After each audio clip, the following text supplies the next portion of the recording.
दोस्तों, इंडिया में total 44 mutual fund AMC है और 2000 से भी ज्यादा म्यूचुअल फंड्स है। उसमें से आपको कौन सा सिलेक्ट करना चाहिए? बहुत कंफ्यूजन होगा ना। चलो इस कंफ्यूजन को आज हम दूर करते हैं।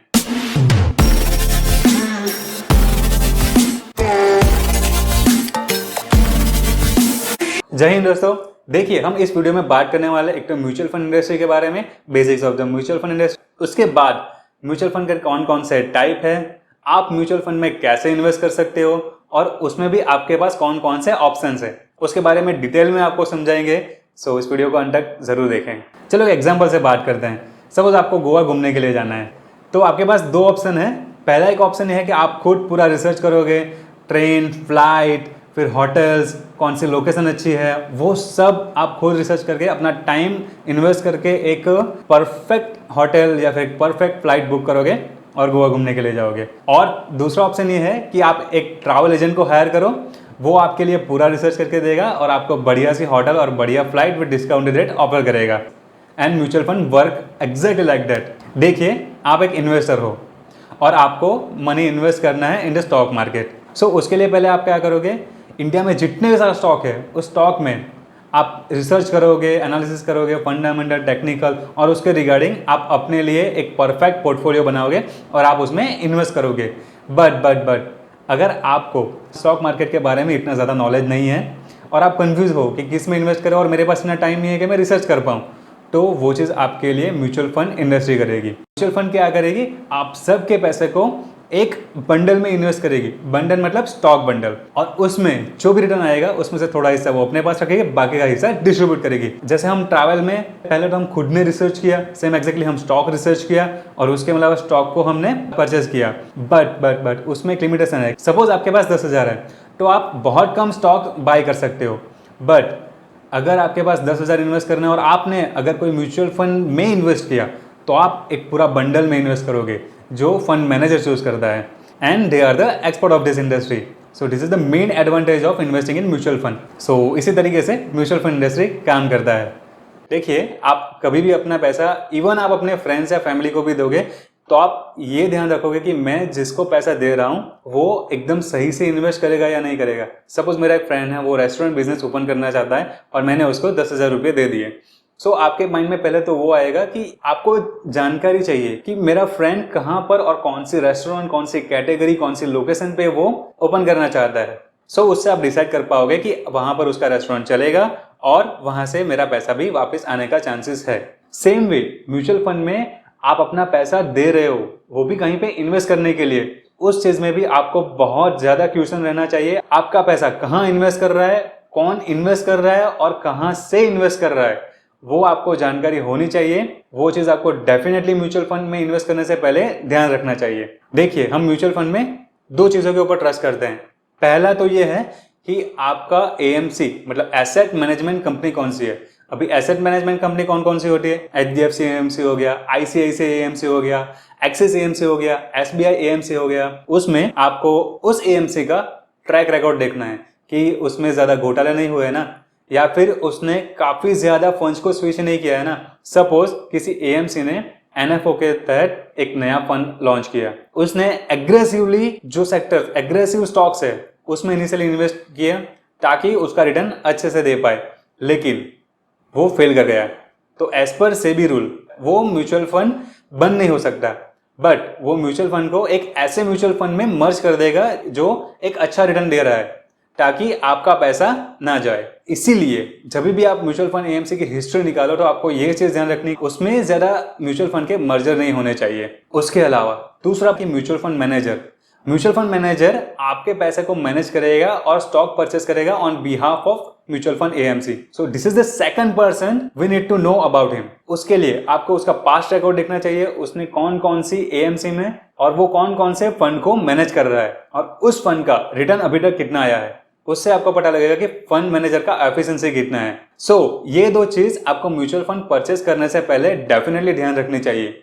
उसके अलावा कुछ बोनस टिप्स है जिसको आपको म्यूचुअल फंड परचेस करने से पहले ध्यान में रखना चाहिए। देखिए, जनरली म्यूचुअल फंड में एंट्री लोड तो नहीं होता है, बट एग्जिट लोड होता है। वो भी एक सर्टेन 1 या 2% का एग्जिट लोड रहता है। सो म्यूचुअल फंड बाय करने से पहले आपको ये चीज ध्यान रखना है कि आपको ज़्यादा एग्जिट लोड पे ना करना पड़े।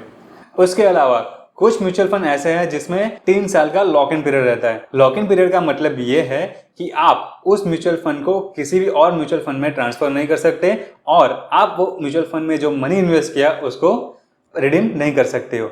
सो जब भी आपको म्यूचुअल फंड में इन्वेस्ट करना है तब आपको ये चीज ध्यान रखनी है कि आपको कितने साल बाद पैसा चाहिए। सो उसके रिगार्डिंग अगर आपको 3 साल के बाद मनी चाहिए तब आप लॉक इन पीरियड वाला म्यूचुअल फंड सिलेक्ट कर सकते हो। तीसरा पॉइंट आपको जो ध्यान रखना है वो है एक्सपेंस रेशियो। एक्सपेंस रेशियो क्या है? आपने म्यूचुअल फंड और म्यूचुअल फंड मैनेजर को कुछ पैसे दिए इन्वेस्ट करने के लिए, उसमें से आपको सर्टेन रिटर्न दिया, तो वो mutual fund AMC and mutual fund manager थोड़ा चार्ज लेगा। That is expense ratio. Expense ratio इसीलिए आपको ध्यान रखना चाहिए कि आपको ज़्यादा चार्ज ना लगे। और हाँ, एक चीज़ देखिए, हम सब के माइंड में ये है कि एक्सपेंस रेशियो ज़्यादा है तो उस म्यूचुअल फंड को अवॉइड करना चाहिए। ऐसा नहीं है, दिस इज़ अ मिथ। जैसे आपको पता है कुछ अच्छी सर्विस चाहिए तो उसका चार्ज ज़्यादा लगेगा, है ना? एग्जैक्टली सेम में कभी कभी क्या होता है, एक्सपेंस रेशियो ज़्यादा होता है लेकिन उस एक्सपेंस रेशियो के सामने वो फंड और या फिर वो फंड मैनेजर आपको बेटर रिटर्न प्रोवाइड करेगा।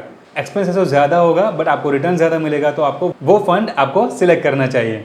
फोर्थ पॉइंट आपको ध्यान रखना है कि आपका म्यूचुअल फंड ने रोलिंग रिटर्न बहुत अच्छे से देना चाहिए। रोलिंग रिटर्न मतलब क्या? आपके म्यूचुअल फंड ने कंसिस्टेंसी रिटर्न देना चाहिए। सपोज एक म्यूचुअल फंड है जिसने पहले ही साल आपको 20% रिटर्न दिया लेकिन दूसरे साल -5% रिटर्न दिया, अगले साल आपको फिर से 15% का रिटर्न दिया लेकिन उसके बाद -1% रिटर्न दिया। सेम वे दूसरा एक म्यूचुअल फंड है, उसने कंसिस्टेंटली 15% to 20% का रिटर्न दिया।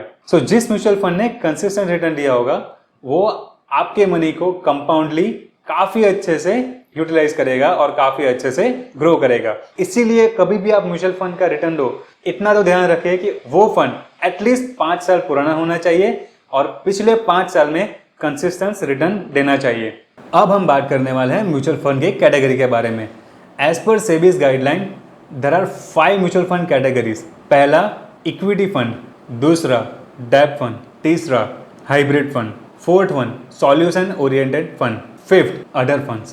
पहला इक्विटी फंड। इक्विटी फंड में भी बहुत सारी कैटेगरी है जैसे कि active fund, passive fund, sectoral fund, फिर मार्केट कैपिटलाइजेशन वाइज फंड जैसे कि large cap, small cap, mid cap, thematic fund, उसके बाद वैल्यू ओरिएंटेड फंड। सो ये सारी इक्विटी फंड है। इसमें आपका ज्यादातर पैसा इक्विटी में इन्वेस्ट किया जाएगा ताकि आपको ज्यादा रिटर्न मिल पाए, बट ये सारे फंड का रिस्क ज्यादा रहता है।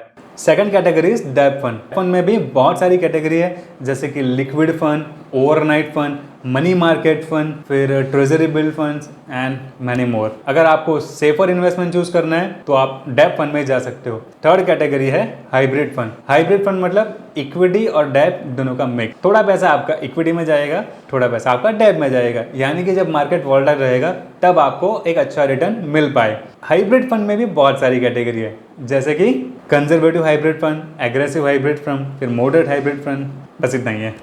Fourth one is solution oriented fund. Solution oriented fund मतलब सपोज आपके चिल्ड्रन को एजुकेशन के लिए 5 या 10 साल बाद सर्टेन अमाउंट मनी चाहिए या फिर आप रिटायरमेंट के लिए इन्वेस्ट करना चाहते हो, सो उसके लिए भी बहुत सारे फंड हैं। वो सारे फंड सॉल्यूशन ओरिएंटेड फंड्स हैं। Fifth and the last fund is other fund. So other funds मतलब कौन कौन से फंड? जो फंड ऊपर की कैटेगरी में नहीं है, जैसे कि इंडेक्स फंड हो गया, फिर फंड ऑफ फंड हो गया, ये सारे अदर फंड्स में आते हैं। देखिए म्यूचुअल फंड में आपको 2 ऑप्शन दिए जाते हैं मतलब विड्रॉल करने के लिए। देखिए पहला तो ऑप्शन ग्रोथ ऑप्शन है, दूसरा तो ये है इनकम डिस्ट्रीब्यूशन कम कैपिटल विड्रॉल प्लान। उसको हम एग्जांपल के साथ समझते हैं। अगर आपका एज 60 साल का है और आपको हर महीने की फिक्स तारीख को इतना मनी एज अ सैलरी आपके अकाउंट में चाहिए तो आप ये ऑप्शन चूज कर सकते हो। इसमें एक फिक्स अमाउंट आपके बैंक अकाउंट में हर महीने एक फिक्स डेट को आता रहेगा और वो कहाँ से आएगा? वो मनी आपने जितना अभी तक इन्वेस्ट किया है और उसमें आपको जितना इंटरेस्ट मिला है उसमें से आपको फिक्स अमाउंट आपको रिटर्न मिलता रहेगा। दूसरा ऑप्शन है ग्रोथ ऑप्शन। ये ऑप्शन किसके लिए बेटर है? जो यंग इन्वेस्टर है जिसको 10 या 15 सालों तक इन्वेस्ट करने के बाद पैसा, यानी कि जिनको 10 या 15 साल के बाद पैसा चाहिए, उनको कंपाउंडेड ग्रोथ चाहिए, वो ग्रोथ ऑप्शन सिलेक्ट कर सकते हो ताकि उनका पैसा उनको कंपाउंडिंग इंटरेस्ट दे और ओवर द टाइम बहुत अच्छा रिटर्न दे पाए। देखिए किसी भी म्यूचुअल फंड में इन्वेस्ट करने के लिए आपके पास 2 तरीके हैं। पहला तो एक डायरेक्ट प्लान, दूसरा तो है रेगुलर प्लान। दोनों में डिफरेंस क्या है?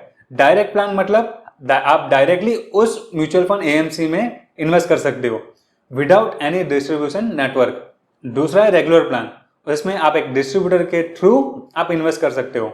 दोनों में आपको सेम रिटर्न मिलेगा बट चार्जेस डिफरेंट रहेंगे, क्योंकि रेगुलर प्लान में डिस्ट्रीब्यूटर चार्ज रहता है, सो वो थोड़ा आपके लिए एक्सपेंसिव रहेगा।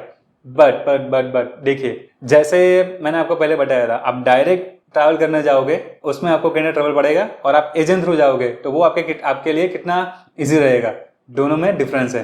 This is exactly same way in the direct plan and regular plan. Regular plan में आपको डिस्ट्रीब्यूटर बहुत सारी एडिशनल सर्विसेज प्रोवाइड करेगा और आपके बिहाफ ऑफ आपके लिए कंपेनियन के रूप में आपको हेल्प करेगा। थोड़ा चार्जेस रेगुलर प्लान में ज़्यादा है बट मैं पर्सनली रेगुलर प्लान चूज करता हूँ। अगर आपको म्यूचुअल फंड के बारे में बहुत ज़्यादा नॉलेज है और आप डायरेक्टली म्यूचुअल फंड में इन्वेस्ट कर सकते हो without help of anyone, then you can definitely choose the direct plan.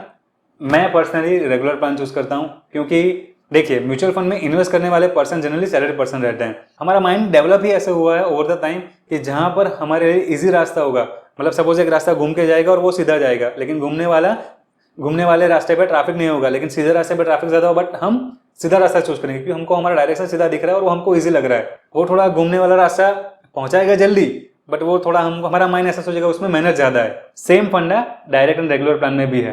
Regular plan थोड़ा कॉम्प्लिकेटेड है बट उसमें आपको सर्विसेज भी ज्यादा मिलेगा, थोड़ा चार्ज ज्यादा पे करना पड़ेगा, लेकिन उसके लिए डायरेक्ट प्लान में आपको खुद को ज्यादा इन्वॉल्व होना पड़ेगा और कभी कुछ प्रॉब्लम आया तो आपको अपना टाइम इन्वेस्ट करना पड़ेगा। सो वीडियो कैसा लगा? इन्फॉर्मेटिव है तो आप अपने फ्रेंड्स और फैमिली के साथ शेयर कर सकते हो। देखिए मेरा मोटो यही है कि आप खुद से फाइनेंशियल नॉलेज गेन कर पाओ। मेरा मोटो यही है कि आप किसी भी फ्रॉडस्टर में ना फंसो। इसीलिए मैंने पहले इन्वेस्टमेंट एडवाइजर का एग्जामिनेशन क्रैक किया। उसमें मैंने पहले फाइनेंस के बारे में बहुत ज़्यादा नॉलेज गेन किया, बहुत सारी बुक्स पढ़ी है और एग्जामिनेशन भी है। एग्जामिनेशन सर्टिफिकेट भी आपने स्टार्टिंग में मेरे लोगों में देखा ही होगा। सो जय हिंद एंड थैंक यू।